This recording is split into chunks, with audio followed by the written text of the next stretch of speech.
हाय dear student, online class में आपका हार्दिक स्वागत है। आइए आज ऑर्गेनिक केमिस्ट्री का अगला चैप्टर ईथर और ईथर के पार्ट 1 के अंतर्गत हम ईथर के इंट्रोडक्शन और कौन कौन सी समवायता प्रदर्शित करते हैं इसके बारे में अध्ययन करेंगे। सबसे पहले हम जानेंगे कि ईथर है क्या। ईथर वे कार्बनिक यौगिक जिनमें समान या भिन्न प्रकार के दो एल्किल समूह हैं। आर और आर डैश ये दोनों एल्किल समूह समान प्रकार के भी हो सकते हैं और भिन्न प्रकार के भी हो सकते हैं। दो एल्किल समूह एक ऑक्सीजन परमाणु से जुड़े होते हैं, ईथर कहलाते हैं। जैसे सूत्र है R O R dash, R कोई एल्किल समूह होगा और यह आर डैश समान प्रकार का हो सकता है और भिन्न प्रकार का भी हो सकता है। सूत्र के यौगिक ईथर कहलाते हैं। कहने का मतलब यह है कि वे कार्बनिक यौगिक जिनमें ऑक्सीजन परमाणु से ऑक्सीजन की संयोजकता कितनी होती है, 2, मतलब 2 इलेक्ट्रॉन से संयोग कर सकता है और उसके बाह्यकोश में 6 इलेक्ट्रॉन होते हैं। आप जानते हैं ऑक्सीजन के बाह्यकोश में 6 इलेक्ट्रॉन होते हैं और 2 इलेक्ट्रॉन की आवश्यकता होती है। इस कारण से वो 2 इलेक्ट्रॉन से सहसंयोजी बंध बनाता है। ठीक है ना। इनका कहने का मतलब यह है कि वे कार्बनिक यौगिक जिनमें ऑक्सीजन परमाणु से जो इसकी संयोग करने की क्षमता है ऑक्सीजन की 2 इलेक्ट्रॉनों से, वह 2 एल्किल समूह से जुड़ सकता है और ये दोनों एल्किल समूह समान प्रकार के भी हो सकते हैं और भिन्न प्रकार के भी हो सकते हैं। तो इनका कहने मतलब यही था। ये जो सूत्र है, ये सूत्र किसका सूत्र है, ईथर का। तो वे कार्बनिक यौगिक जिनमें ऑक्सीजन परमाणु से 2 एल्किल समूह समान या भिन्न प्रकार के जुड़े होते हैं, उसे हम क्या कहेंगे, ईथर। समान या भिन्न प्रकार के जुड़ने का मतलब यह है कि जैसे CH3O CH3, यहाँ पर दोनों तरफ जो एल्किल समूह हैं वो दोनों एल्किल समूह क्या हैं, समान प्रकार के हैं। और यही एल्किल समूह भिन्न प्रकार के भी हो सकते हैं। जैसे CH3O CH2 CH3, ये तब भी ईथर ही होगा। लेकिन यहाँ पर जो ऑक्सीजन से दोनों एल्किल समूह जुड़े हैं, इधर एक कार्बन मेथिल है और इधर एथिल है, 2 कार्बन है। तो हमारा कहने का मतलब यह था कि वे कार्बनिक यौगिक जिनमें ऑक्सीजन परमाणु से 2 एल्किल समूह समान या भिन्न प्रकार के जुड़े होते हैं, उसे हम क्या कहेंगे, ईथर कहेंगे। और इस सूत्र के द्वारा भी ईथर को प्रदर्शित किया जाता है। R O R dash means कि ये दोनों एल्किल समूह समान प्रकार के भी हो सकते हैं और भिन्न प्रकार के भी हो सकते हैं। ठीक है ना। और इसकी समानता और असमानता के आधार पर इसको 2 भागों में डिवाइड किया गया है। आगे आपको बताते हैं सिमेट्रिक और अनसिमेट्रिक ईथर। ठीक है ना। तो आइए, हमने यहाँ आपको बताया आर ओ आर डैश सूत्र के यौगिक ईथर कहलाते हैं। जैसे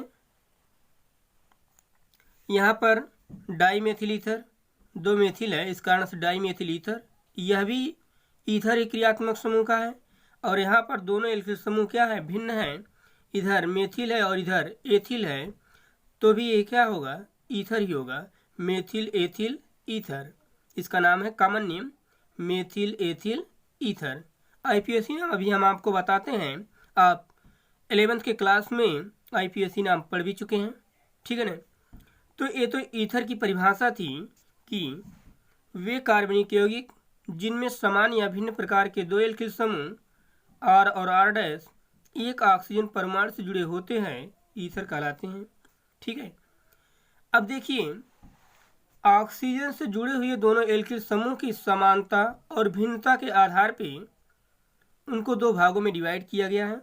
यहाँ पर दोनों एल्किल समूह समान प्रकार के हैं, यहाँ पर दोनों एल्किल समूह भिन्न प्रकार के हैं। तो इनकी समानता और भिन्नता के आधार पर इसको 2 भागों में डिवाइड किया गया है। वो है क्या, देखेंगे। सम्मित और असम्मित ether, symmetrical and unsymmetrical ether होते हैं क्या? ध्यान दीजिएगा, सिमेट्रिकल और अनसिमेट्रिकल ईथर। ध्यान दीजिए, जब ईथर में ऑक्सीजन परमाणु से जुड़े दो एल्किल समूह आर और आर समान प्रकार के होते हैं तो ईथर सममित या सरल ईथर कहलाता है। हमने आपको बताया अभी कि यदि ऑक्सीजन परमाणु से दोनों एल्किल समूह समान प्रकार के हैं तो कौन सा ईथर होगा? सममित या सरल ईथर होगा। जैसे यहाँ पर ऑक्सीजन परमाणु से जो दोनों एल्किल समूह जुड़े हैं, दोनों तरफ ही मेथिल है तो समान प्रकार के हैं। तो जब समान प्रकार के होंगे ऑक्सीजन परमाणु से जुड़े हुए दोनों एल्किल समूह तो उसे हम कौन सा ईथर कहेंगे? सममित ईथर कहेंगे। कौन सा ईथर कहेंगे? सममित ईथर कहेंगे। यहाँ पर भी देखें, यहाँ पर भी दोनों तरफ एल्किल समूह क्या है? समान है। एथिल है, इधर भी एथिल, इधर भी है, 2 कार्बन की श्रृंखला इधर भी है और 2 कार्बन की श्रृंखला इधर भी है तो डाई एथिल ईथर। यहाँ पर भी दोनों तरफ एल्किल समूह की संख्या क्या है? समान है। ठीक है ना? तो हमारा कहने का मतलब यह था कि जब ईथर में ऑक्सीजन परमाणु से जुड़े दो एल्किल समूह समान प्रकार के होते हैं तो उसे सममित या सरल ईथर कहलाता है। ठीक है, यहाँ पर दोनों एल्किल समूह समान प्रकार के हैं, यहाँ पर भी दोनों एल्किल समूह समान प्रकार के हैं, इस कारण से यह किसका एग्जाम्पल देंगे? सममित ईथर का। ठीक है ना? आइए अगला टॉपिक, असममित ईथर।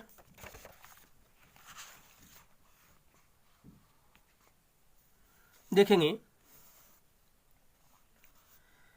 जब ईथर में ऑक्सीजन परमाणु से जुड़े दो एल्किल समूह आर और आर दो एल्किल समूह हैं, ये दोनों एल्किल समूह यहाँ पर भिन्न प्रकार के होंगे। दो एल्किल समूह आर और आर भिन्न प्रकार के होते हैं तो ईथर असममित ईथर कहलाता है। असममित या मिश्रित ईथर कहलाता है। ठीक है ना? असममित होगा या मिश्रित होगा। तो हमारा कहने मतलब यह था कि जैसे यहाँ पर जो ऑक्सीजन परमाणु से दोनों एल्किल समूह जुड़े हैं, इधर मेथिल है, इधर क्या है? एथिल है। तो ऑक्सीजन से जुड़े दोनों एल्किल समूह क्या है? भिन्न है। तो कौन सा ईथर होगा? असममित या मिश्रित ईथर होगा। यही बताया गया कि ऑक्सीजन परमाणु से जुड़े दोनों एल्किल समूह, क्योंकि ऑक्सीजन की संयोग करने की क्षमता 2 इलेक्ट्रॉनों की होती है, क्योंकि जब 2 इलेक्ट्रॉन से वो संयोग कर लेता है ऑक्सीजन तो उसका अष्टक फील्ड हो जाता है, क्योंकि उसके बाह्य कोश में 6 इलेक्ट्रॉन होते हैं तो 2 इलेक्ट्रॉन की आवश्यकता होती है। इस कारण से 2 ही इलेक्ट्रॉन से वह सहसंयोजी बंध बना सकता है। ठीक है ना? तो ऑक्सीजन परमाणु से जुड़े दो एल्किल समूह जब भिन्न प्रकार के होते हैं तो उसे असममित या मिश्रित ईथर कहलाता है। ठीक है ना? इसका नाम क्या होगा? एथिल मेथिल ईथर, एक कॉमन नेम है इसका। ठीक है ना? तो इस प्रकार से हमने पढ़ा ईथर।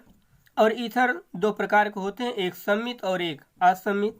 सम्मित में दोनों तरफ जो ऑक्सीजन से जुड़े होंगे एल्किल समूह समान प्रकार के होंगे और असम्मित में ऑक्सीजन परमाणु से जुड़े दोनों एल्किल समूह भिन्न प्रकार के होंगे।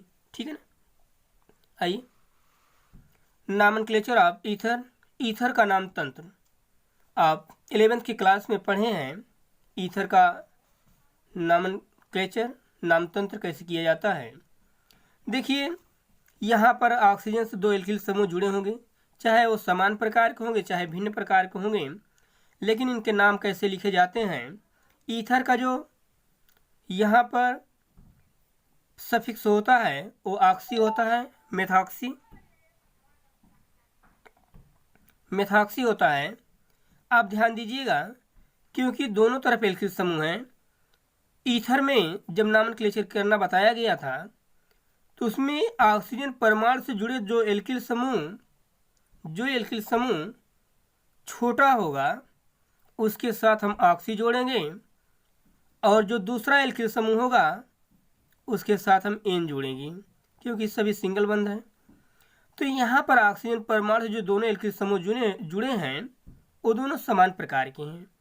तो हम क्या करें, एक के साथ हम ऑक्सी जोड़ दें और एक के साथ एन जोड़ देंगे, तो मेथॉक्सी मेथेन हो जाएगा।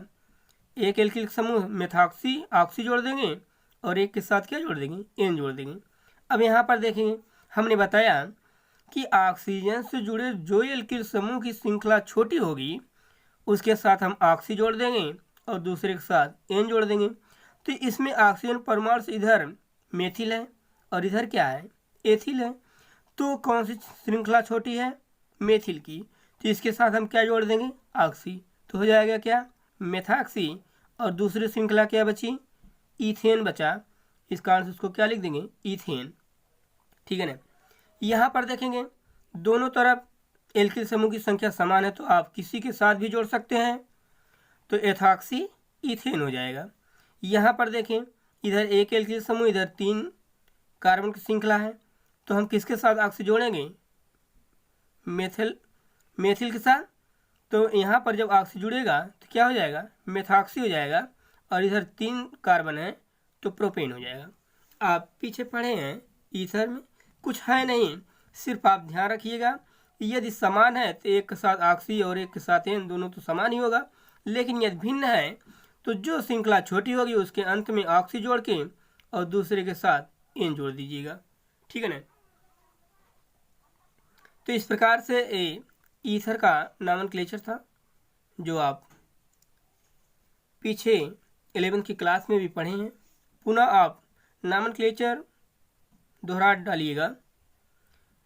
आइए अगला टॉपिक, ईथरों में समावयवता, आइसोमेरिज्म इन ईथर। ठीक है ना। ईथरों में समावयवता, आइसोमेरिज्म इन ईथर, आप समावयता 11th की क्लास में पढ़े हैं। पुनः इसमें जिक्र किया गया है ईथर कितनी प्रकार की समावयता प्रदर्शित करता है उसके बारे में। सबसे पहले आप जानते हैं कि समवयता की परिभाषा आप जानते हैं। हमारी बात को ध्यान सुनिएगा कि वे कार्बनिक यौगिक जिनके अणुसूत्र समान होते हैं लेकिन उनकी संरचनाएं भिन्न भिन्न होती हैं, ठीक है, वो क्या कहलाते हैं, समावयवी। और जो संरचना बनाता है उसे क्या कहते हैं, समावयवता। आप पिछली क्लास में पढ़ चुके हैं समवयता। आइए हम जानते हैं कि ईथर कितनी प्रकार की समवयता प्रदर्शित करता है। ठीक है ना। ईथर विभिन्न प्रकार की संरचनात्मक समवयता प्रदर्शित करते हैं। संरचनात्मक समवयता का मतलब यह होता है कि अणुसूत्र तो समान होगा लेकिन उनकी संरचनाएं क्या होगी, भिन्न होगी। संरचनात्मक समवयता का मतलब यह होता है कि जो यौगिक होगा उसका अणुसूत्र समान होगा लेकिन उनकी संरचनाएं क्या होगी, भिन्न भिन्न होगी। आवाज को ध्यान सुनिएगा क्योंकि यहाँ पर बता रहे हैं आपको। तो आप संरचनात्मक समवयता कि वे कार्बनिक यौगिक जिनके अणुसूत्र समान होते हैं लेकिन संरचनाएं भिन्न भिन्न होती हैं उसे हम कहते हैं संरचनात्मक समवयता। देखेंगे यहाँ पर ईथर 2 प्रकार की समवयता प्रदर्शित करता है। पहला क्रियात्मक समूह समवयता, फंक्शनल ग्रुप आइसोमेरिज्म, और दूसरा मेटामेरिज्म। आइए हम जानते हैं कि ईथर किस प्रकार से क्रियात्मक समूह समवयता प्रदर्शित करता है इसके बारे में। क्रियात्मक समूह समवयता, फंक्शनल ग्रुप आइसोमेरिज्म, यदि पूछता है कि ईथर कितनी प्रकार की समवयता प्रदर्शित करता है तो ईथर 2 प्रकार की समवयता प्रदर्शित करता है। पहला होगा क्रियात्मक समूह समवयता, दूसरा होगा मेटामेरिज्म, मध्यावयवता। ठीक है ना। देखेंगे ईथर मोनोहाइड्रिक एल्कोहलों के साथ, मोनोहाइड्रिक का मतलब कितने हाइड्रोक्सिल समूह हो गए, 1 होंगे। ईथर मोनोहाइड्रिक एल्कोहल के साथ क्रियात्मक समूह समवयता प्रदर्शित करते हैं। हमने बताया, इसके पहले भी हमने आपको बताया है मोनोहाइड्रिक एल्कोहल मीन्स कि ऐसा एल्किल समूह जिसमें हाइड्रोक्सिल समूह की संख्या कितनी होती है, 1 होती है। मोनोहाइड्रिक एल्कोहल के साथ क्रियात्मक समूह समवयता प्रदर्शित करता है। हमने अभी आपको बताया कि ईथर जो होता है वो संरचनात्मक समवयता प्रदर्शित करता है, और संरचनात्मक समवयता वह समवयता होती है जिसमें अणुसूत्र तो समान होगा लेकिन संरचनाएं क्या होगी, भिन्न होगी। देखिए एक अणुसूत्र है C2H6O, ध्यान दीजिएगा, कार्बन की संख्या 2 है, हाइड्रोजन 6 है, ऑक्सीजन 1 है। इसका एक बनेगा CH3OCH3। यहाँ पर देखें कितने कार्बन है, 2 कार्बन है, 6 हाइड्रोजन है, 1 ऑक्सीजन है, तो C2H6O हुआ ना, डाईमेथिल ईथर। अब हम दूसरी जो संरचना बनाएंगे वो संरचना भिन्न होगी, लेकिन उसका जो अणुसूत्र होगा वो C2H6O ही होगा। जैसे CH3CH2OH, यहाँ पर कितने कार्बन हैं, 1 2, 2 कार्बन हुआ ना, 2 कार्बन। हाइड्रोजन कितने हैं, 3 2 5 1 6। C2H6, ऑक्सीजन कितना है, 1। आप देखें क्या कि यहाँ पर भी जो इसका अणुसूत्र बना वो C2H6 ही है। क्या है, C2H6 ही, लेकिन संरचना क्या है, भिन्न भिन्न। और उसमें संरचना में भिन्न क्या है, क्रियात्मक समूह समवेता, क्रियात्मक समूह भिन्न है। कैसे, आप यहाँ पर देखें, इसका भी अणुसूत्र C2H6O ही होगा, इसका भी अणुसूत्र C2H6O ही होगा। यहाँ पर देखें तो क्रियात्मक समूह यहाँ पर क्या है, ईथर है, लेकिन यदि यहाँ पर देखें तो क्रियात्मक समूह क्या है, एल्कोहल, हाइड्रॉक्सिल है कि नहीं। यहाँ पर ईथर क्रियात्मक समूह है और यहाँ पर क्या है, एल्कोहल, एल्कोहल है, OH जुड़ा है। तो इसका मतलब हुआ क्या कि अणुसूत्र जिनके समान होते हैं लेकिन क्रियात्मक समूह भिन्न भिन्न होते हैं, उसे कौन सी समवेता कहते हैं, क्रियात्मक समूह समवेता। इसका मतलब यह हुआ कि वे यौगिक जिनके अणुसूत्र समान लेकिन क्रियात्मक समूह भिन्न भिन्न होते हैं, उसे हम कौन सी समवेता कहेंगे, क्रियात्मक समूह समवेता। इसका मतलब कि जो ईथर है वह एल्कोहल के साथ क्रियात्मक समूह समवेता प्रदर्शित करता है ना। यहाँ पर ईथर क्रियात्मक समूह और यहाँ पर एल्कोहल। तो क्रियात्मक समूह समवेता वे समवेता होती है जिनमें अणुसूत्र समान लेकिन क्रियात्मक समूह भिन्न भिन्न होते हैं। ठीक है, आइए हम दूसरा आपको बताते हैं कि ईथर जो समवेता प्रदर्शित करता है वह है मध्यावयवता, मेटामेरिज्म।